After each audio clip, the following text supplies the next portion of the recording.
Good day to you, one and all. It is I, Justin Hawkins, and this is Justin Hawkins Rides Again, my YouTube channel. Today it's comments day. I'm really excited. I'm going to be reacting to your missives and just saying some stuff that I think of as I read them. Justin Hawkins Rides. Oh, that is reacting, isn't it? Again.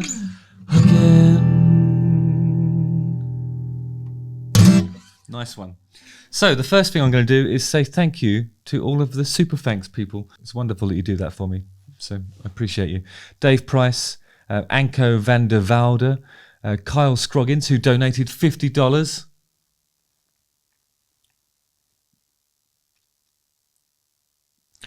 Darren Hall, EJ Clark, Albert Bouchard, who's the drummer from the Blue Oyster Cult. Nice one. Thanks, Albert. Dylan D.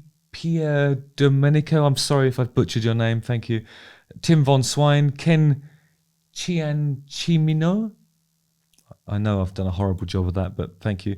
Lisa Herman, Tom Day, Helena Hakala, Rachel McLaughlin, Josh, Robin Mayenfels, and Anthony Mays. Thank you so much for the super thanks. I really appreciate it. So the first comment I'm going to react to is this one. It's from Tim Morris, and he says, with Glastonbury approaching, it would be good to hear the full story about your appearance there in the early noughties and the infamous Michael Eavis booking. Have you been approached to play there again? Okay, so to contextualise this remark, in 2003, The Darkness played at Glastonbury, but it was the year when we were sort of exploding, really, and I don't think anybody saw us coming. So there wasn't actually a slot for us at Glastonbury, and they very kindly created a new slot early on in the morning. I think we played about 10 o'clock a.m. or something like that on the main stage. A few people said to me afterwards that the first thing they heard that day whilst still in their tents was me screaming at them. And it was a brilliant moment for us. We arrived in a helicopter. I put my elbow out the window of the helicopter because I just wanted to test if that was possible, safe, advisable. Probably not, was the conclusion I came to. But nonetheless, yeah, we thought it would be like a dramatic entrance. We'd come in a helicopter and then we parked, but in the wrong field, and then we had to walk a long way. Nearly missed our stage time, but it was epic and enjoyable. It was brilliant. So the year after that, I think the people who booked Glastonbury thought that The Darkness was going to be a flash in the pan. We wouldn't be around, and of course the year after that was when The Darkness indeed was like a headline, a UK festival headline proposition, and we'd already negotiated and agreed with Reading Festival to headline that. But very late in the day, Glastonbury came and asked us to headline their festival. We would never have done it, regardless of the money. But I think perhaps the money that Glastonbury offered was less than we were going to get paid for doing Reading. And also, you know, they asked us too late. And then I think because of the money side of it, I think Michael Eavis or someone speaking on behalf of Michael Eavis might have said in the newspaper that we were sort of mercenary for expecting so much cash to do a gig. But what I should have said in response to that was, well, we had an arrangement in place already that we're not going to turn our back on unless the money's phenomenal, you know. It's just business. Instead, I chose to make some really unsavoury remarks, and I do regret that. Because of the things that I said back then, I very much doubt if we'll ever get booked to play at Glastonbury again. But I would like to attend that festival as a punter sometime, because I do think it's brilliant. Hope that answers your question. Thanks, Tom. Termus says, I hope you will be able to answer my question in the next comments video. I'll certainly try. With the recent videos around older rockers and their performance or ability to perform, how do you think your unique style will hold up as you get older? Thanks for your videos. I'm really enjoying your takes, and I'm now going to go through your back catalogue to catch up on what I missed. I have no idea how my voice will hold up, really. I think my performance style in general is quite physical.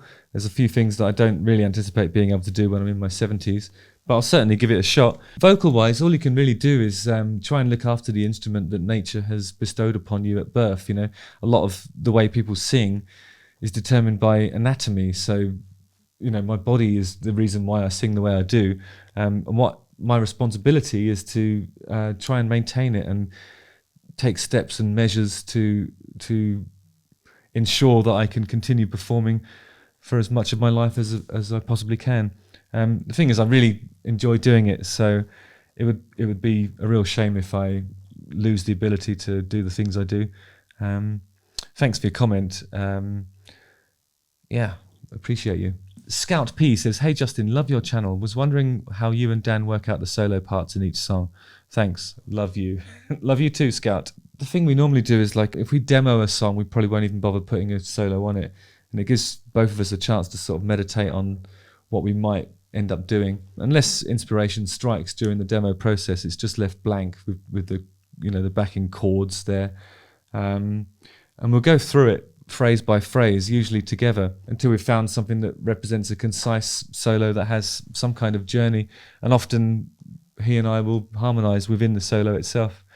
So it's something that we build up in the studio, and then we try and make it manageable so we can do it live as well.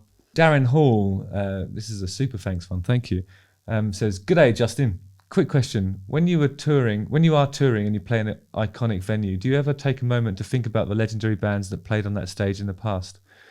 I have to assume there must be a little personal thrill in preening on the same stage Freddie stood on, or the Beatles played, etc. By the way, I just watched Phantom of the Paradise as promised, but that is a discussion for another day. Phantom of the Paradise is a fucking wonderful Brian De Palma directed Paul Williams musical, and I'm going to do a whole episode on that because it is incredible." Yeah, I was thinking about that yesterday because I went to watch Nine Inch Nails play at the Brixton Academy, which for them is a massive undersell, really. They should be in bigger rooms or stadiums, and it was completely packed. And I always think about that venue because it's my favourite place to play in England.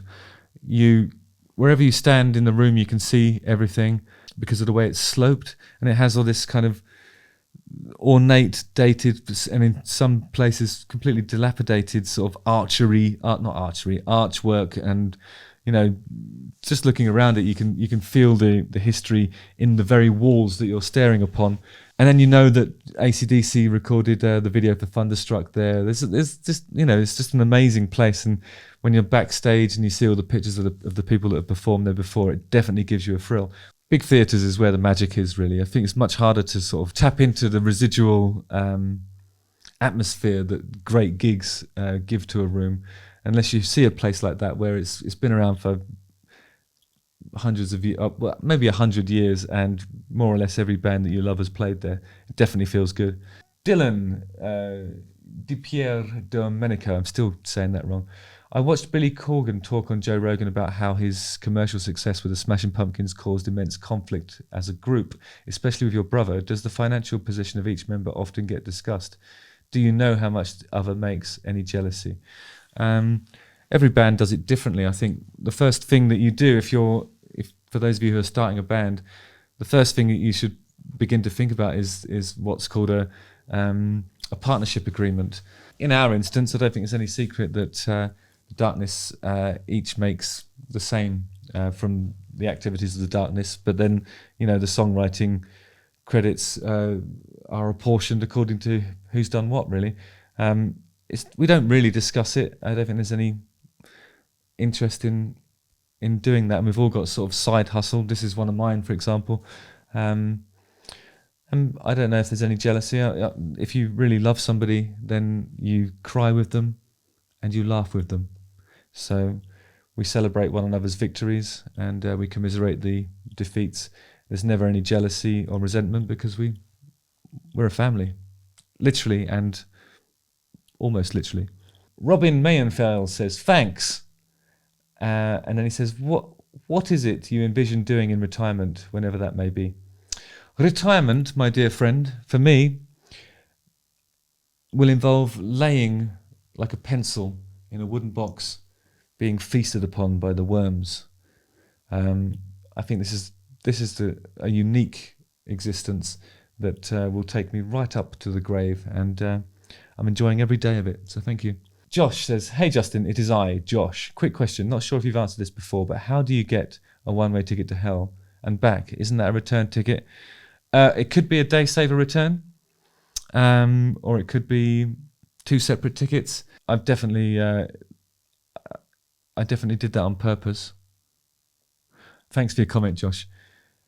Chablet says, who's your most embarrassing musical indulgence or influence that you never list? I don't believe that anything a person should listen to should cause embarrassment. You know, there's no such thing as a guilty pleasure. Music is music, and everybody should listen to whatever they like. There's something for everybody in this world, not just romantically, but I think musically as well, and in all of the arts. You know, I just never remember to list things. I don't think I ever omit anything out of embarrassment. I always sort of hit the main touchstones, really. An omission should never be determined by something that you're embarrassed by. I listen to my music proudly because I love music. It's brilliant, isn't it? Julian Morris says, hi Justin, musicians always seem to do their best work at a young age. What age, if any, do you think a musician is creatively washed up or is starting to really struggle? That's a great question, actually. I don't think obviously it's different for everybody, but there probably comes a time when, if you're looking for a way to sort of reimagine an idea that was successful for you in the past, then there's never going to be anything pure about that. You know, for example, if you've had like a really successful album and you're trying to make another album, and then you're looking for sort of sister songs that sort of do the same job as the songs on the first record, even if it's as simple as that, I think you're in trouble. You really ought to be just expressing where you're at in that time and place. You know, that's why I always think a record should be recorded as quickly as possible and get the ideas across as soon as you can. It's the only way to sort of be authentic and true, I think. And if you are unable to do that, perhaps you should consider alternative employment. Justin Hawkins writes again.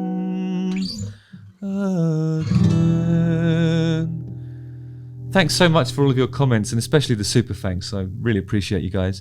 I'll always try and react to them with these comment videos, so keep them coming. Don't forget to like, subscribe, hit the bell for notifications, watch one of these 2 videos, and keep coming back. Love you guys. Thanks a lot.